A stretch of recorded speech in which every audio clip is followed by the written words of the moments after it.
All right, everyone, welcome back. Today we're going into the minds of some of the greatest investors of all time. Trying to figure out, what made them tick, how they made these incredible fortunes. Exactly. So we're not just talking theory, we're getting into the nitty-gritty of how these guys actually did it. Think of it as like rating the playbook of the best, right? Looking for those strategies that we could maybe even, apply ourselves. That's the goal. So where do we want to start? Well, I think we got to kick things off with, who else? The Oracle of Omaha himself, Warren Buffett. I mean, the guy's a legend. Yeah, the video says he's worth over $100 billion, but Investopedia actually puts it even higher, like $130.7 billion as of July 2024. That's an insane amount of money. Yeah, and of course, we all know about Berkshire Hathaway, his company. It's like iconic, but what's the secret sauce? What makes Buffett so different? At his core, he's a value investor, right? Yeah. Which means he's looking for those companies that the market is undervaluing. So finding those hidden gems. Yeah, but it's more than just looking for cheap stocks. Buffett really digs deep into the fundamentals of a company, their earnings, the management team, their competitive edge, and he tries to see how all of that points to long-term potential. So he's not in it for the quick buck. He's really playing that long game. Exactly. It's all about that steady long-term growth. And this focus really helps him stay grounded when the markets go haywire. Which, let's be honest, they do all the time. All the time. Remember that famous quote of his? Be fearful when others are greedy and greedy when others are fearful. Oh, yeah. That's classic Buffett. It's basically saying, don't get swept up in all the emotions and the hype. Makes a lot of sense because it's so easy to get caught up in, the latest news or whatever everyone else is doing. Oh, totally. And the market can overreact to, like anything, good news, bad news. It's all a roller coaster. So Buffett's just staying steady, keeping his eye on the prize. But how does he actually put this into practice? Like, what's a real-world example of this long-term vision? Well, look at his investment in Coca-Cola back in 1988. He put in $1.3 billion. That's a pretty big chunk of change. Yeah. And get this, the video says that it's now paying him over $10 billion a year in dividends alone. Just in dividends? That's dividends. It's crazy, right? But it wasn't just luck. So there was a method to the madness. Absolutely. Back then, Coke already had, that globally recognized brand, a super loyal customer base, and a really solid track record, all signs pointing to continued growth. He saw the potential when maybe other people didn't or were too focused on, like you said, that short-term noise. Precisely. So it's about spotting those hidden gems, understanding their strengths, and then having the patience to let them grow, let them do their thing. And speaking of patience, the video also mentions Buffett's 10-year rule, which is basically be ready to hold a stock for at least that long. Why is that so important? Because it allows the business to truly mature and that value to compound, it builds on itself year after year. Oh, okay. So it's not about the quick flip. It's about letting that investment really snowball over time. Yeah, and Buffett himself has said that he actually missed out on, get this, Google and Amazon. What? How is that even possible? Because he didn't fully understand the internet industry at the time. Wow. Even the Oracle of Omaha has blind spots. Even he does. But it highlights something really important. Even he knows his limits. And it emphasizes the importance of really thorough research before you jump into anything big. So it's know your strengths, know your weaknesses, and don't be afraid to say, this one's not for me. Exactly. All right, so we've got thorough research, long-term vision, and the ability to kind of tune out all that market noise. Those are some good takeaways. All right, I'm taking notes. But now, let's switch gears a little bit and talk about Peter Lynch, the guy who led the Fidelity Magellan Fund to a crazy 29.2% annualized return for 13 years. That's insane, 13 years. It's mind-boggling. Can you break that down for us? What does an annualized return even mean for, a regular person? Okay, so imagine your money almost tripling every 3 years. Okay, now you've got my attention. That's the power of compounding, right? It's like those gains building on themselves year after year. It's like a snowball effect. That's some serious growth. And his book, One Up on Wall Street, talks about this idea of invest in what you understand. So does that mean we all need MBAs to be good investors? Not at all. It's about leveraging your everyday knowledge. You're constantly interacting with products and services, noticing trends, maybe even before Wall Street does. So it's using your own life experience to your advantage. Yeah, Lynch believed that this firsthand insight could actually give you an edge in the market. Kind of like his story about noticing those crazy long lines at Dunkin' Donuts way before it went public. He saw their potential early on, and clearly it paid off big time. That's a great example. But Lynch was also really big on growth stocks, those companies that have the potential to expand really quickly. Right. So how does that fit with value investing? Isn't that like the opposite? Well, that's where his growth at a reasonable price strategy comes in. It's often shortened to GARP. GARP. Okay, I like it. It's catchy. He looked for companies with strong growth potential, but he wanted to make sure that they were also priced fairly, not overhyped by the market. He was looking for that sweet spot between growth and value. So it's like a balancing act, finding those companies that are growing fast but haven't gotten too expensive yet. Exactly. But even Lynch wasn't perfect. The Motley Fool article actually mentions that he recognized the potential of Apple's iPod. The iPod, come on, everybody saw that coming. Well, he saw it, but he didn't buy the stock. You missed the boat on that one. He did, and missed out on some, let me tell you, huge gains. So it's a good reminder that, even the greats make mistakes. And investing is never a sure thing. It's not, but there are definitely things we can learn from their successes and their mistakes. Absolutely. All right, so we've covered Buffett, we've covered Lynch. They've got these really distinct approaches, but also some interesting overlaps. Yeah, and there are a couple more investors I think we should at least touch on. Ray Dalio, the hedge fund guy, and Charlie Munger, Buffett's partner. Yeah, let's do it. What makes those guys stand out? So Dalio, he's all about risk management and diversification. He's got this famous all-weather portfolio, which is designed to, withstand anything the market throws at it. So it's like having an umbrella for your investments no matter what the weather. Exactly. It spreads investments across stocks, bonds, gold, even real estate. So you're not putting all your eggs in one basket. Makes sense. And what about Charlie Munger? What's his deal? Well, Munger, he's actually more about concentrated investing. So he focuses on just the best ideas. So like the opposite of Dalio. He's going all in when he finds something he really believes in. Yeah, it's a bolder approach, but Munger's philosophy highlights the importance of quality over quantity. So he's willing to pay a premium for something truly exceptional. He is. He believes that the long-term potential of those high-quality businesses outweighs any short-term market volatility. Interesting. So we've got Dalio spreading the risk and Munger making those high-conviction bets. That's quite a contrast. It is, but both approaches have their merits. So what are the key takeaways here for us, the everyday investors? Well, Dalio really emphasizes understanding those big macroeconomic trends, things like inflation, interest rates, global events, stuff like that. Stuff that can really shake things up. Yeah, exactly. And building a portfolio that can weather any storm. So that's Dalio's focus. But Munger, on the other hand, stresses rigorous research to find those truly high-quality businesses, even if it means paying a bit more upfront. So two very different approaches, but both rooted in a deep understanding of the market and that commitment to long-term success. Right, and that's what we're all after, right? Absolutely. And this is just the tip of the iceberg. We've only scratched the surface, so stay tuned as we uncover even more fascinating insights from these investing titans. Welcome back to our deep dive, into these amazing investor minds. Yeah, it's really incredible how these master investors, even though they have their own unique approaches, they all really emphasize that deep understanding of the businesses they invest in. It's like they're not just throwing darts at a board, they're really doing their homework. Oh, absolutely. Speaking of homework, let's go back to Warren Buffett for a sec. He's famous for this idea of economic moats. What exactly does he mean by that? He uses that moat analogy, to describe a company's competitive advantage. Okay. So those factors that protect their profits, their market share from rivals, kind of like a real moat protects a castle. Oh, okay, I get it. So it's like their secret weapon, the thing that makes it really hard for others to compete with them. Exactly. So what are some real-world examples of these moats? Like, how do they actually play out? Well, think about a company like Coca-Cola, one of Buffett's most famous investments. Yeah, it makes sense. Their moat is their brand. It's incredibly powerful. It's recognized globally. People love it.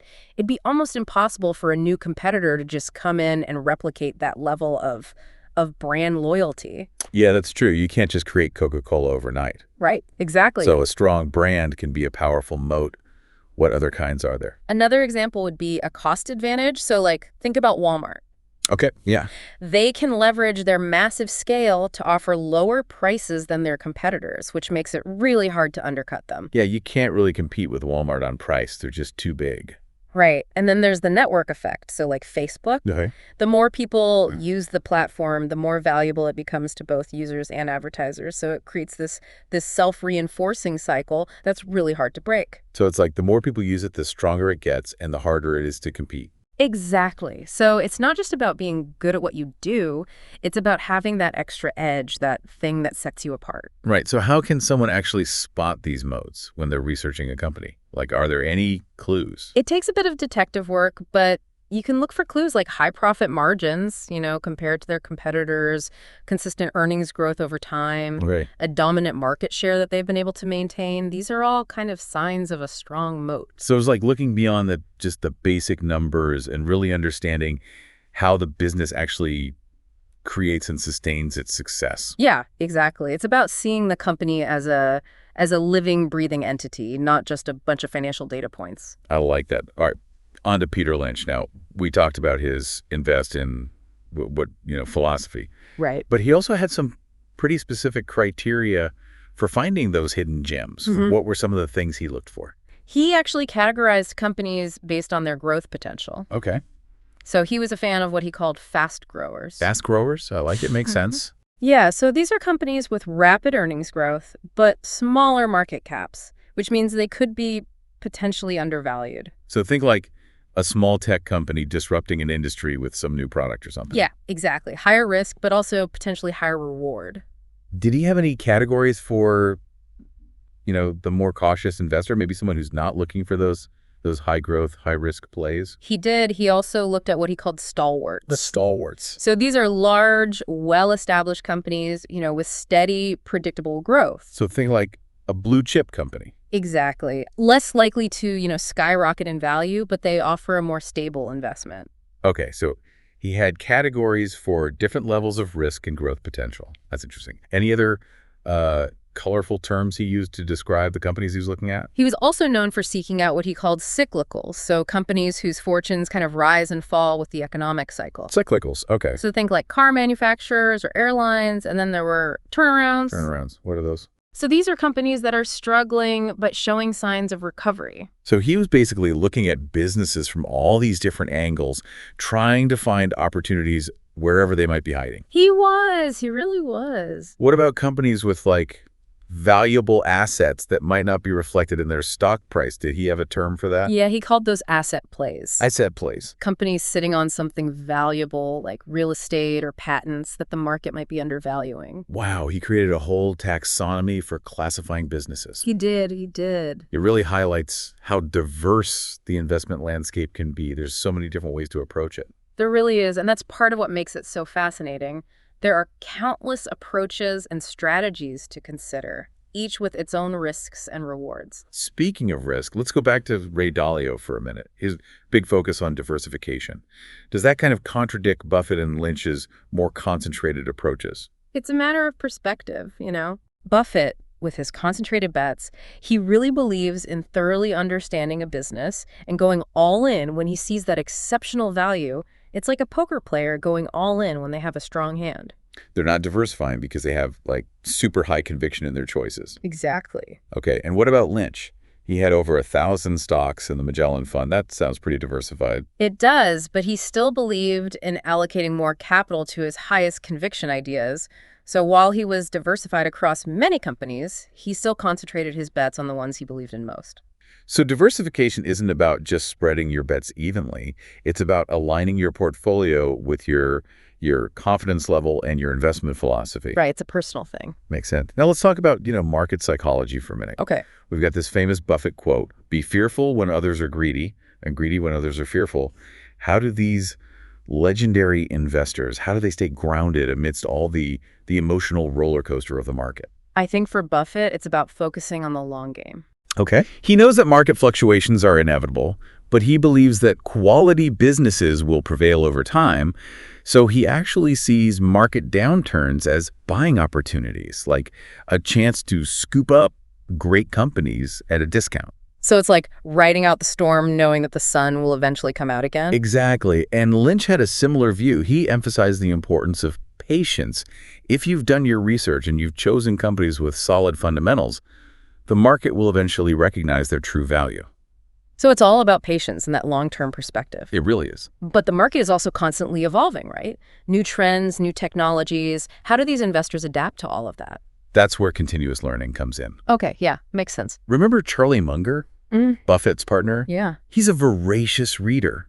He's always drawing insights from all these different fields like psychology, history, science. So he's not just reading, finance reports and stuff. He's going way beyond that. Oh, yeah. He believes in building what he calls a lattice work of mental models. A lattice work of mental models. That's a mouthful. It is, but basically it's about approaching investing from multiple angles. Okay, I see. So it's not just about crunching numbers and analyzing balance sheets. It's about understanding human behavior, historical patterns, those big picture trends that shape the world.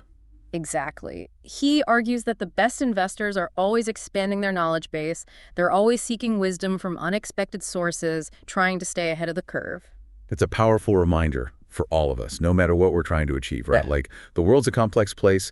The more we understand, the better equipped we'll be to make good decisions. Absolutely. And this emphasis on learning also ties into another important concept, the ability to adapt and evolve. That's crucial, especially in the world of finance. Like, what worked yesterday might not work tomorrow, right? Exactly. Think back to Lynch's observation about Apple's iPod.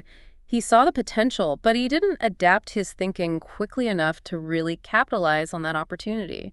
Right. So even the greats have their missteps, and it's their ability to learn from those mistakes that sets them apart. Absolutely. The market's always changing, and those who can adjust their strategies and embrace new information, they're the ones who are more likely to succeed in the long run. So it's about having a flexible mindset, being willing to challenge your assumptions, and always be seeking out new knowledge. It is. It is. Sounds like a recipe for success in any field, not just investing. It really does. And that brings us back to the heart of our deep dive.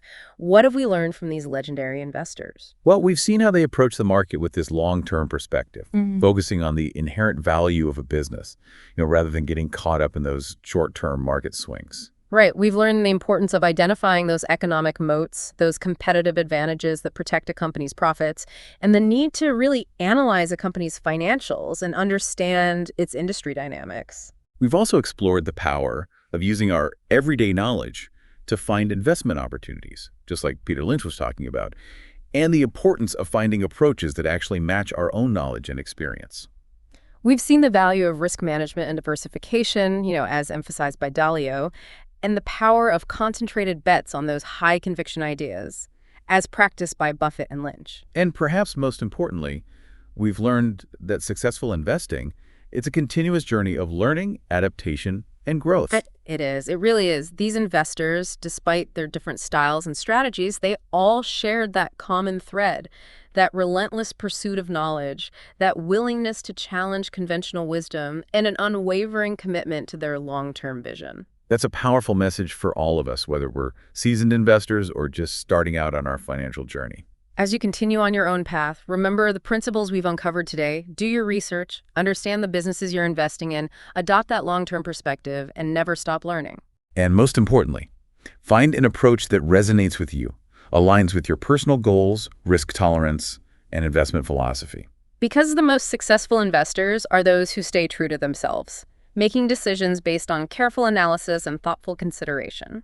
So well said. And on that note, we'll wrap up our deep dive into the world of legendary investors. We hope you've gained some valuable insights and inspiration from our exploration. Until next time, keep learning, keep growing, and keep diving deep into that world of knowledge. Happy investing, everyone. Welcome back to the final part of our deep dive into the minds of investing giants. It's been quite a ride, hasn't it? Exploring all these different strategies and philosophies. It really has. And, one thing that keeps coming up, and no matter which investor we're talking about, is this incredible dedication to learning. Oh, absolutely. They never stop, do they? They don't. And I think Charlie Munger, Warren Buffett's partner, he really embodies that. He's a learning machine. He is constantly reading, always drawing these insights from all sorts of fields, psychology, history, science, you name it. Anything that can give him a fresh perspective on the market? Exactly. So it's not just about, the numbers and the balance sheets. He's looking at the bigger picture, trying to understand how the world really works. That's Munger.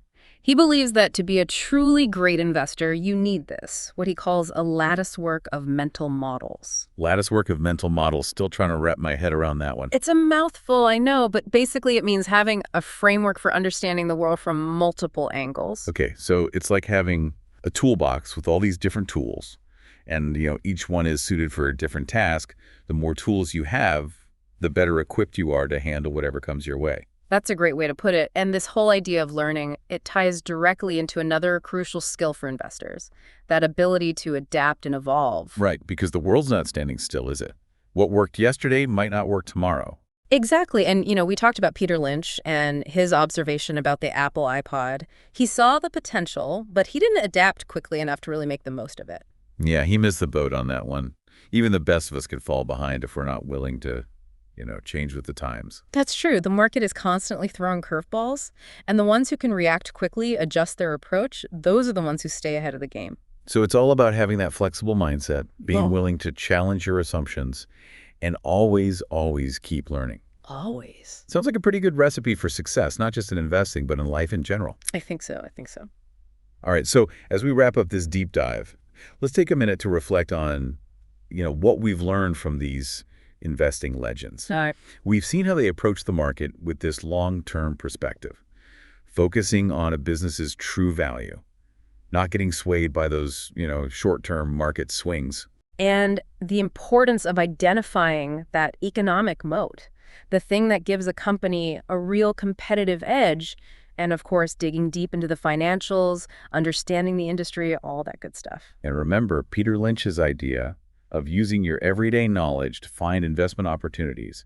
Sometimes the best ideas are right in front of us. That's right. And we talked about how risk management and diversification can be crucial, but also the power of those concentrated bets when you really believe in something.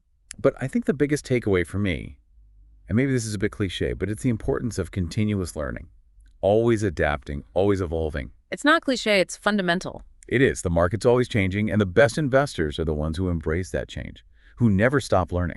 They're the ones who can ride the waves. They are. And, all these legendary investors, they might have had different styles, different strategies, but they all shared that same commitment to learning and growth. That relentless curiosity, that willingness to keep pushing forward. Exactly. So as you continue on your own financial journey, keep those lessons in mind, do your research, understand the businesses you're investing in, think long-term, and never stop learning.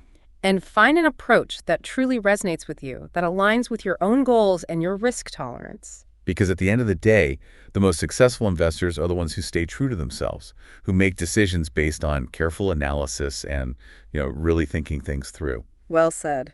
And on that note, I think it's time to wrap up our deep dive into the world of legendary investors. It's been a pleasure. It has. We hope you found it insightful, maybe even a little bit inspiring. Who knows? Maybe we've sparked some ideas for your own investment journey. Maybe even a new lattice work of mental models. Exactly. Until next time, keep learning, keep growing, and keep diving deep into that world of knowledge. Happy investing, everyone.